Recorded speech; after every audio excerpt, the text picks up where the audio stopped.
Saludos para todas y para todos los que se conectan con nosotros, como siempre, en este canal y en todas las plataformas de Radio Fe y Alegría, en la radio, en la web, en las redes sociales. Gracias por dejarnos entrar a su celular, a su computadora, en cualquier lugar del mundo donde esté.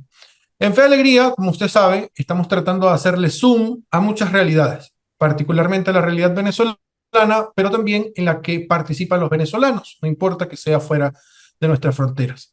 Hace algunos meses hablábamos con Leonardo Lumiquinca, ¿lo recuerdan ustedes? Él es un periodista ecuatoriano de Fe y Alegría, y con él hablábamos de la situación del Ecuador, aquella situación de violencia que nos escandalizó una tarde, en la que vimos a hombres armados, por ejemplo, tomarse un canal de televisión. Y por aquellos días hablábamos con Leo sorprendidos. ¿Por qué? Porque el presidente había declarado un estado de guerra, un estado de conflicto armado. Y creemos en el periodismo que siempre es bueno hacerle seguimiento. Hoy no estamos con Leonardo, sino que estamos con Hugo Ramírez. Hugo Ramírez es periodista y usted lo ha escuchado muchas veces en las radios de Fe y Alegría porque es un compañero de ALER, la Asociación Latinoamericana de Educación y Comunicación Popular. Hugo, muy agradecido contigo por estos minutos. ¿Cómo estás? Hola Héctor, ¿qué tal? ¿Cómo estás? Un gusto conversar contigo y a través tuyo con todos los amigos y amigas que nos están escuchando en este momento, nos están viendo también. Hugo es periodista, vive en Ecuador, pero nació en Perú, en Arequipa, y tiene mucho tiempo en Ecuador y por eso hemos querido conversar con él. Hugo, la primera pregunta es: ¿qué ha pasado en este tiempo en la guerra del Ecuador? Mira, lo que hoy estamos observando aquí en el Ecuador es una especie de aparente calma. Creo que la salida de las Fuerzas Armadas, la vigilancia que vienen realizando en determinados puntos estratégicos de las diferentes ciudades del país, de alguna manera han, digamos, menguado esa situación de tensión que se tuvo los primeros el primer mes de este año, fundamentalmente, cuando estalló todo este conflicto, digamos, provocado por el accionar de las bandas criminales asociadas al narcotráfico, ¿no? Y digo que es una aparente calma porque si bien ha bajado, digamos, el índice de crímenes, de asesinatos, sin embargo, no dejan de todavía presentarse casos. Justamente hace un par de días han asesinado a una ex reina de belleza, ¿no? Que está asociada y ligada supuestamente también a situaciones relacionadas con el narcotráfico, ¿no? También otros 7 campesinos fueron encontrados también en la costa asesinados, ¿no? En la costa ecuatoriana. Entonces, con lo cual, si bien aparentemente hay una cierta seguridad, entre comillas, en las ciudades, sin embargo, las acciones de violencia continúan. O sea, yo tengo algunos datos que de alguna manera pueden reflejar, por ejemplo, el incremento de las extorsiones en el país, que esa es una situación que preocupa muchísimo. Hasta marzo de este año, se tenían registrados, según datos de la Policía Nacional, 1.518 casos, cuando en ese mismo periodo, en el año 2023, teníamos 787 casos. Entonces, ahí hay un aumento digamos, de este delito relacionado a las extorsiones. Si bien en el caso de los homicidios la tasa ha bajado a 12 al día, porque recordemos que se tenía un promedio de 40 por día, ¿no? O sea, es decir, de cada 100, 40 personas estaban siendo asesinadas. Entonces, hoy hay, desde luego, en este punto más bien una cierta baja que se destaca y que de alguna forma también, digamos, tiene concordancia con el hecho de que pueda sentirse un cierto aire de relativa tranquilidad, ¿no? Pero los datos están ahí, los datos como, por ejemplo, los raptos y secuestros, ¿no es cierto? A marzo se tenía 38 y el pasado año, en el caso de Rato, sí había mucho más, 138 casos en el 2023. Estoy hablándote del rango enero-marzo, ¿no? Entonces, estos datos te pueden dar una idea de cómo está la situación en el país. Y yo creo que también, de alguna forma, esta sensación de relativa de calma y relativa seguridad, ¿no es cierto?, está acompañada también por el mismo accionar que de alguna manera van reflejando los medios de comunicación aquí en el país. Es decir, tampoco están levantando mucho las informaciones, sobre todo medios que son afines al gobierno de turno, al gobierno de Noboa, ¿no es cierto? Entonces, a estas cadenas televisoras que anteriormente, en otros periodos, más bien solían levantar y exacerbar, digamos, la situación, ¿no? Cuando gobernaba un partido distinto a sus preferencias. Hoy más bien tenemos exactamente todo lo contrario, es decir, cómo de alguna manera, se minimiza o se trata más bien de no darle mayor relevancia a ese, digamos, corte informativo que viene presentando a la ciudadanía. Entonces hay un conjunto de elementos que podrían de alguna forma contribuir a esa aparente calma, pero la situación, digamos, continúa, ¿no? El riesgo todavía es persistente y es latente aquí en el país. Hugo, recuerdo esos primeros días de enero, uno de los decretos del presidente, tú me corregirás, el presidente Daniel Noboa, recién empezando este gobierno que también nos explicarás, es un gobierno medio extraño, no por la persona, sino por las circunstancias en que se da el periodo, pero él hace una lista de bandas, entre ellas una banda a la que varios países han hecho varias políticas de Estado, entre comillas, para atacarlas, que es el Tren de Aragua, y está muy relacionada con nosotros, con Venezuela. ¿Qué ha pasado con esas bandas? Porque entiendo que se declara, tú lo has dicho, han bajado en números fríos, baja el número de asesinatos, baja el número de secuestros, pero parecieran ser como medidas reactivas. En el fondo del asunto, en la problemática de fondo, las bandas siguen operando, las bandas fueron desarticuladas, funcionó esto que decía Daniel Noboa de que el ejército se encargara de los temas de la sociedad civil. Quizá el último elemento tiene que ver con, digamos, en relación a las bandas, con la recaptura del famoso Fabricio Colón Pico, alias el Salvaje, ¿no? Que es uno de los líderes de los Lobos, ¿no? Como sabemos que en Ecuador están identificados entre 22 a 25 bandas delictivas y muchas de ellas asociadas, o la mayoría asociadas al tema del narcotráfico, ¿verdad? Y las dos bandas principales tienen que ver con precisamente esta que estaba señalando, los lobos y los choneros, ¿no? Que son las dos bandas principales.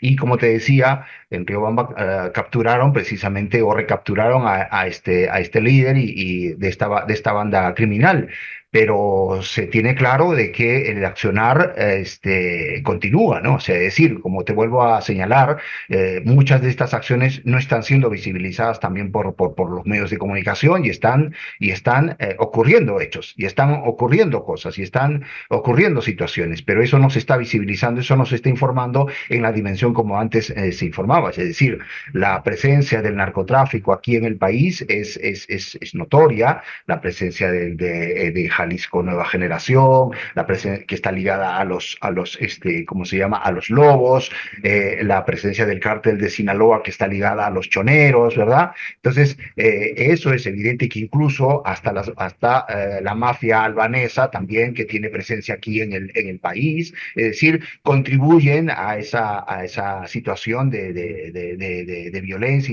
y de inseguridad, porque hay que tomar en cuenta de que estamos en un momento en el que a nivel de lo que significa el mercado ilícito de la droga, eso está en crecimiento y por lo tanto hay una mayor necesidad de trasladar toda la mercadería hacia los mercados internacionales, llámese Europa, llámese Estados Unidos, ¿verdad? Llámese Centroamérica y por lo tanto es una disputa permanente. O sea, gran parte de la problemática que vive el Ecuador tiene que ver efectivamente con el hecho del asocio entre estas bandas delictivas con el narcotráfico y la disputa entre ellos que ha estado generando precisamente este clima de zozobra, inicialmente, básicamente en todo el tema de los sicariatos, ¿no? O sea, que entre ellos han estado, digamos, en una franca guerra y que ha devenido precisamente en estas situaciones de mayor violencia y que ha traspasado ya la barrera al hecho mismo de que ya esto de alguna forma normalice también dentro de la sociedad civil, ¿no? Entonces, esas son las situaciones que, digamos, no las podemos soslayar, no las podemos ocultar. La situación sigue creciendo. Una de las causas fundamentales tiene que ver también con el hecho no solamente de la mayor demanda, digamos, de la cocaína en los ámbitos, en los mercados internacionales, la desmovilización de lo que ha sido también el aparato de las FARC, la pacificación en Colombia ha sido uno de los elementos fundamentales también para el hecho mismo de que la actividad delictiva se traslade desde el lado colombiano, digamos que era centro de operación y de disputa también allí en ese territorio, se traslade hoy a territorio ecuatoriano. Entonces tenemos una realidad harta compleja que sin lugar a dudas pues amerita un análisis con mayor detenimiento y que desde mi punto de vista no se va a solucionar únicamente con el punto con el tema de la militarización. Digamos, eso es un paliativo, una especie de, digamos, de cura momentánea, ¿no es cierto? Pero que el tema de fondo continúa siendo, ahí tiene raíces mucho más profundas, que tiene que ver con el abandono del Estado a grandes poblaciones de la sociedad, sobre todo jóvenes, porque ¿quiénes integran estas bandas delictivas? Si no son precisamente jóvenes de bajos recursos económicos, que no tienen incluso posibilidades de asistir a la escuela y que encuentran en estas bandas criminales pues una posibilidad y una oportunidad, digamos, de ser alguien en la sociedad y se involucran y generan este tipo de, digamos, incrementan este ejército, digamos, delictivo en el país, ¿no? Entonces, esas y otras razones, la pobreza extrema que vive el país, o sea, Ecuador está viviendo un momento francamente difícil en términos de crisis económica, ¿no? O sea, y si esto lo asociamos a todo lo que significa los últimos acontecimientos ocurridos aquí en el país en relación al conflicto con México, pues ahí también uno puede, digamos, señalar de que en lugar de avanzar hacia la solución del conflicto, se agrava más, ¿no? Desde el punto de vista económico. Esos son dos temas por los que te quiero preguntar, pero quisiera indagar un poco más en esto último que has mencionado, en las causas. Nos decía Leonardo también a principios de enero que más allá del hecho puntual de la violencia, no estábamos mirando la profunda crisis de pobreza, la desescolarización, el desempleo, la pérdida del poder adquisitivo, la pérdida de oportunidades. En teoría, como dices tú, el gobierno ha lanzado una medida paliativa, la militarización. En paralelo, este gobierno en este momento está trabajando en las causas o solamente está trabajando en tratar de resolver la consecuencia más visible. Es lo segundo. Yo creo que el énfasis más está en las consecuencias, porque las causas, aunque señale de que, digamos, está generando posibilidades de un mayor, de incrementar el empleo formal en el país, de mayores oportunidades para la juventud, esto no deja de ser todavía un discurso. Aquí yo tengo unos datos que igualmente pueden ilustrar. O sea, a febrero de este año 2024, el empleo informal en el país alcanza la cifra de 55,1%. Es decir, más de la mitad de la población económicamente activa está en una situación, digamos, complicada desarrollando labores informales para sobrevivir, ¿no? ¿Verdad? O sea, ha bajado un poquito, porque en el 2023 la cifra era de 54%, ¿no? Ha bajado, pero no deja de ser preocupante. O sea, no refleja las estadísticas una labor y una voluntad política de efectivamente enmendar este asunto. El empleo formal en el país alcanza, digamos, el 33%, el 33,9%, 40%, ¿no es cierto? Y siendo que también ahí también la variable de que siempre las mujeres son las que están más desempleadas, ¿no? Respecto de los varones, ¿verdad? Entonces, la situación es harto compleja, como digo, y números como, por ejemplo, que cuánto va a crecer Ecuador este año, está proyectado, 0,1%. O sea, un país que crece 0,1%, que en realidad es 0%, o sea, ¿qué posibilidades reales tiene de enfrentar los problemas de fondo? Ninguna. Digamos, las posibilidades, las maniobras que pueda hacer el gobierno son sencillamente, digamos, nulas, y todo aquel discurso que tenga que ver con señalar y en fomentar y en propagandizar de que se está haciendo esfuerzos para mejorar, digamos, la situación económica de las familias más necesitadas, sencillamente queda en eso, en un discurso. Hugo, hay un tema que conversamos con Carolina Jiménez, ella es la presidenta de GOLA, esta organización norteamericana, pero que trabaja para temas de América Latina. Carolina advertía que el modelo que, por el camino que iba Novoa en enero de declarar estado de guerra, básicamente declarar una guerra interna, un conflicto con un oponente beligerante, era muy riesgoso, era muy problemático y sobre todo era una situación muy delicada para los derechos humanos. Y mucho se habla de que Noboa va a agarrar el camino a Bukele, el tema de las cárceles. Esto en la realidad del Ecuador está instalado, esto está en la discusión de la familia, de la gente. Se valora la posibilidad de que el gobierno vaya hacia ese camino en el que los privados de libertad pasen a un confinamiento infinito y la ciudadanía tenga mayor vulnerabilidad de sus derechos.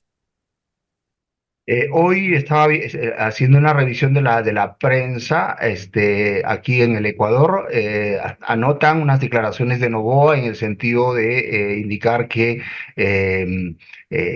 digamos, las medidas que se están tomando, ¿no? En relación digamos, a que efectivamente los presos y los narcotraficantes, los avisados criminales, los cabecillas de las bandas criminales, ya no empleen la cárcel como un centro, digamos, digamos, de diversión, como que lo es así, ¿verdad? Entonces, sino que efectivamente están en la cárcel. Por lo menos eso es lo que dicen en el discurso. La verdad es que eh, eh, no sé cuánto peso hay que darle realmente a estas declaraciones. En un contexto en donde la corrupción, digamos, es también uno de los elementos que contribuye a que los procesos de rehabilitación, por ejemplo, en las cárceles, no tengan asidero, no tengan, digamos, no vayan hacia el camino deseado. O sea, ya en noviembre del año pasado, el embajador de los Estados Unidos de este país daba cuenta de las cifras y del tamaño de la infiltración de la corrupción en todos los estamentos del Estado, en todas las instituciones del Estado. Y entonces, eso te dice, así, digamos, te da pistas y es clarísimo que la fuga de los cabecillas, precisamente en este periodo de enero, que hayan salido los dos cabecillas, como Pedro por su casa, te da una idea de cuán vulnerable, digamos, y cuán infiltrado está el tema de la corrupción. Por lo tanto, eso no da, o digamos, pistas como para poder, por lo menos, señalar que hay ciertos indicadores que te digan de que efectivamente se va a hacer una real justicia, que las cárceles van a ser cárceles realmente para los que delinquen, ¿verdad? Y no centros vacacionales, ¿no? Hugo, el tiempo, bueno, pasa volando en radio y en esto de las redes sociales también. Nos queda muy poco tiempo, pero quisiera una valoración tuya justamente del gobierno, del presidente que entiendo propuso un referéndum hace poco, hubo una votación. Explícanos un poquito en qué anda el Ecuador en términos políticos y qué pudiésemos esperar en los próximos meses, próximos años. La verdad es que hay como después de la consulta y referéndum del pasado 21 de abril, hay como un cierto aire, digamos, de triunfalismo desde el gobierno. El hecho que haya ganado 9 de las 11, digamos, preguntas que se pusieron en consulta, ¿verdad? Las 9 relacionadas con el tema de la seguridad, ¿verdad? Entonces, y ya están pensando, acá se dice, de que precisamente esa consulta iba a ser también desde el punto de vista político una especie de termómetro para ver y medir la aceptación o no de Noboa a las políticas que está implementando, ¿no es cierto? Entonces, hay algunos analistas o el mismo gobierno tiene un discurso ya un poco más triunfalista en el sentido de señalar que, bueno, ya tenemos el respaldo de la población y ahora vamos con todo para las elecciones de febrero del próximo año. Sin embargo, yo lo tomaría con pinzas este asunto, porque en realidad, si uno se pone a analizar la situación en el sentido de por qué la mayoría de ecuatorianos, o mayoritariamente, valga la redundancia, han votado por el sí en relación a los temas de seguridad, tiene que ver con el hecho mismo de que aquí hay mucho miedo, sobre todo en un país que hasta hace no muchos años era un lunar en medio de los vecinos como Colombia y Perú, que efectivamente tenían panoramas súper complicados y lo siguen teniendo en términos de violencia, en términos de narcotráfico, y tener ahí un país que era un lunar y que hoy se convierta y se haya convertido en el país más violento, uno de los países más violentos del mundo. Desde luego que la lectura que un ciudadano haría no necesariamente está en relación con el cálculo político, sino con el hecho mismo de que como ciudadano, para él y su familia, quiere, digamos, seguridad. Y por lo tanto eso no puede ser endosable necesariamente para el tema político, ¿no? O sea, entonces, por lo tanto, ahí yo creo que hay que hacer una lectura más fina, ¿no? Hay desde luego diversas interpretaciones, pero desde la experiencia y un poco desde la mirada que tengo, me parece que hay que hacer esas disquisiciones, me parece, ¿no es cierto? Por lo tanto, la situación es esa, no sé no sé realmente qué es lo que va a pasar más adelante, pero lo cierto es que de momento Noboa tiene un margen, digamos, todavía sigue teniendo un margen de popularidad, no ha mellado mucho todo lo que ha sido el tema de la embajada, de la toma de la embajada o de la embajada aquí en México. Mi percepción es que el ciudadano común y corriente, creo que no tiene la suficiente información para valorar las repercusiones que una acción de esta naturaleza le trae para el Ecuador. Y puedo darte, y eso se va a ver reflejado en una mayor crisis en el país desde el punto de vista no solo político, por las consecuencias que ya está teniendo el Ecuador, ¿no es cierto? Por las denuncias que le ha hecho México y todo aquello, sino desde el punto de vista social, por el tema de la migración. Ecuador se ha convertido en el segundo país en Latinoamérica que está exportando migrantes, ¿verdad? Y también por el tema económico. Mira, los datos que yo manejo es que el año pasado, la inversión en el Ecuador llegó a 600, la inversión extranjera, ¿no? Llegó a $600 millones. Colombia tuvo una inversión de $13.000 millones y Perú 30.000 millones de dólares. Colombia, Ecuador quería ser parte del tratado de la Alianza del Pacífico, de este conglomerado que lo conforman Chile, Perú, Colombia y México, y precisamente lo estaba apadrinando México, con la imposibilidad de que pueda ingresar al club, ¿verdad? Entonces, con esto que ha ocurrido, eso se va por los suelos. Pero además de eso, Ecuador, a través del ingreso de la Alianza del Pacífico, tenía la posibilidad también de acceder a los mercados asiáticos con mejores posibilidades en temas de aranceles y todo aquello. Hoy todo eso se ha venido al suelo, ¿verdad? Entonces, es obvio que las repercusiones desde el punto de vista económico para Ecuador son complicadas. O sea, no le favorece desde ningún punto de vista. Entonces, por eso te señalo que si bien hay un triunfalismo desde el punto de vista político, no sé si le va a alcanzar. Y espero también que haya una mayor reacción y un mayor nivel de criticidad desde en la sociedad civil, en las organizaciones, en la misma población, para que en las elecciones próximas puedan tomar decisiones que realmente le favorezcan a la población, a los intereses, sobre todo de los sectores más desfavorecidos del país. Un último comentario, Hugo. A principios de enero, y retomando el conflicto inicial, muchas personas se aventuraron, incluso un exfuncionario de tu país, de Perú, a achacar el conflicto, la coyuntura, el narcotráfico a la migración venezolana en el Ecuador. El tema de los migrantes, tú lo has dicho, Venezuela y Ecuador se convierten en los países que más personas pasan por el Darién en rumbo hacia Centroamérica y Norteamérica. Los venezolanos en el Ecuador, ¿cómo la han pasado en este tiempo de conflicto interno? Una pregunta que te hago para nuestra audiencia. Mira, en relación a la comunidad venezolana, yo creo que más bien el centro de fijación hacia Venezuela ha bajado, ¿no? Ya no es el foco principal de atención. No quiere decir que esté desaparecido, pero digamos, ya la atención está focalizada más bien al tema de la inseguridad en el país.